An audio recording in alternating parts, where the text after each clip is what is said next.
अम्बेडकर नगर के कटहर कमाल में आयोजित जुलूस शोहदाए करबला में तकरीर को संबोधित करते हुए मौलाना कल्बी रशीद रिजवी ने कहा कि दुनिया का सबसे बड़ा जालिम आतंकवादी यजीद था, जो चाहता था इंसानियत ख़त्म हो जाए, सारी दुनिया में झूठ, धोखा, जुल्म, बुराई आम हो जाए, मगर ऐसा ना हो सका।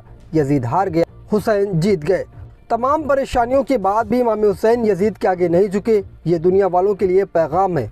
बुरा करने वाला और बुराई कितनी ही ताकतवर क्यों ना हो जाए, सच्चाई के आगे कभी नहीं टिकती। इसलिए लोगों को सच्चाई का दामन नहीं छोड़ना चाहिए, फिर चाहे कितनी ही परेशानियों का सामना क्यों ना करना पड़े। मुझे इस गांव में आके बहुत अच्छा लगा। बिलखुसूस मुझे जवानों से बात करके, उनके जज्बात देखकर, इमाम हुसैन के लिए उनके तासुरात और उनके हाथों पे पड़ते हुए, सीने पे पड़ते हुए उनके वो हाथ, जिसकी आवाज़ हल्मिल नासरीन का एक छोटा सा जवाब थी हिंदुस्तान से कि मेरे मौला काश हम करबला के मैदान में होते तो तेरे अली अकबर और तेरे कासिम और तेरे अनु मोहम्मद को बचाने के लिए अपनी जान कुर्बान करते। ये एक जज्बा है जो हुसैनी जवानों का सारे हिंदुस्तान, सारी दुनिया।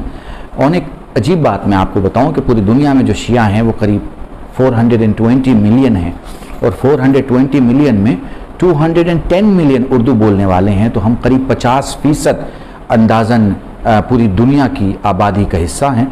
और इस तरीके से हम कह सकते हैं कि इंसानियत की हिफाजत की ज़िम्मेदारी या इंसानी समाज में होने वाली गंदगियों को जो हम साफ़ कर पाते हैं, उसमें सबसे बड़ा जो वैक्सीनेशन हम दे पाते हैं वो अज़ाए सैयदुश्शुहदा के सदक़े से हम अपने जवानों को दे पाते हैं, जिसकी वजह से वो समाज की बीमारियों से बचे रहते हैं और समाज में एक स्वच्छ इंसान की हैसियत की ज़िंदगी गुजारते हैं, ताकि उनके गली वाले, उनके पड़ोस वाले, उनके महल्ले वाले, उनके शहर वाले उनको देखें तो कहें कि शिया ऐसे होते हैं या शिया भले होते हैं। मुझे लगता है कि मजलिस सैयदुश्शुहदा एकमात्र रास्ता है हमारे पास, जिससे हम ना केवल अपने मौला के नाम और उनके गम को दुनिया तक पहुँचाएँ, बल्कि हम ये भी बताएं कि सच्चे मुसलमान हुसैनी होते हैं, यजीदी नहीं होते।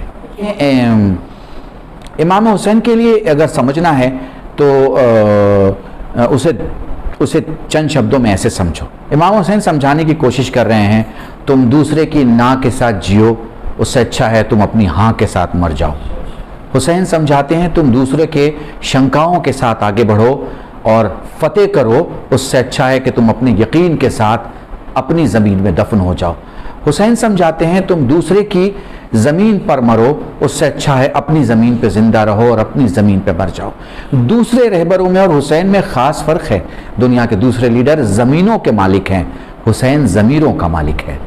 इसीलिए ख्वाजा मोइनुद्दीन चिश्ती अलैहिर्रहमा कहते हैं, शाहस्त हुसैन बादशाहस्त हुसैन, दीनस्त हुसैन दी पनाहस्त हुसैन, सरदाद नदाद दस्त दर दस्त यजीद, हक़ा के बिना ला इलाह अस्त हुसैन। आप देखें कि आज हर जगह अजान दी जा रही है।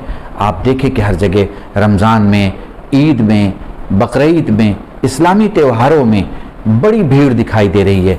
आपको पता है इन त्योहारों पर विश्वास करना किसने सिखाया? हुसैन इब्न अली ने। अपने बच्चे की कुर्बानी देके, अपने जवान बेटे की कुर्बानी देके, अपने भाई के बाजू की कुर्बानी देके। और मैं आपको क्या बताऊं, करबला हमें सिर्फ यकीन करना सिखाती है, शंका करना नहीं सिखाती। करबला हमें प्यार करना सिखाती है, नफ़रत करना नहीं सिखाती। करबला हमें ख़ुद तबाह हो के दूसरे को बचाना सिखाती है, दूसरे को तबाह करना नहीं सिखाती। करबला दूसरे के गम को महसूस करना सिखाती है, दूसरे को भुलाना नहीं सिखाती। करबला एक ऐसी प्यास है जो बशरियत और इंसानियत के जिगर में उस वक्त तक रहेगी जब तक कि आने वाला पर्दे गैब से आके इंतकाम खून हुसैन ना ले ले।